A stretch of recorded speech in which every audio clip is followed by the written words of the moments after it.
Critics of the new amnesty legislation compare it to the failed immigration law of 1986.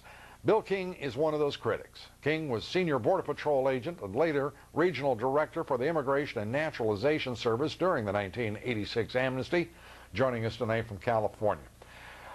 Good to have you with us, Bill. The idea that 1980, let's first, your view, the 1986 amnesty legislation, did it create more problems or solve more problems?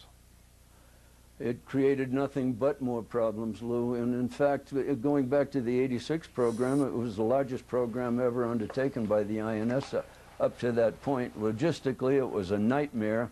And that was just simply to process roughly 3.1 million people.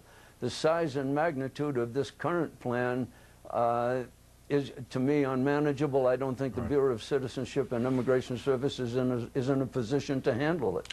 Well, you know, even the head of CIS has basically admitted as much. No one, of course, in the Senate, the Democratic leadership, or the White House wants to acknowledge that.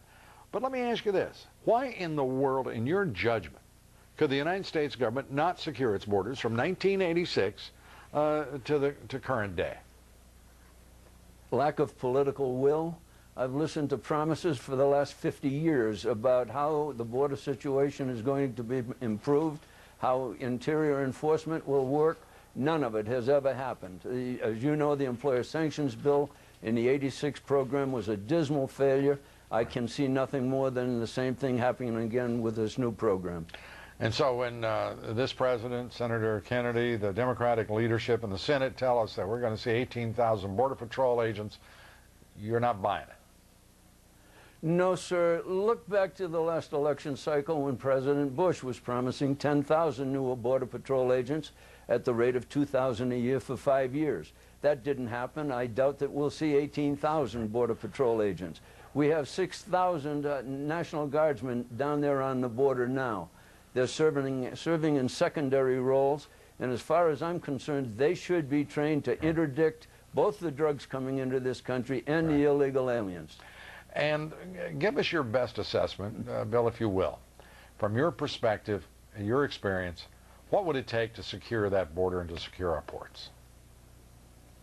Well, I'll tell you, Lou, frankly, 3 years ago, I, along with another friend of mine, put together a petition to the president to put the military on the border.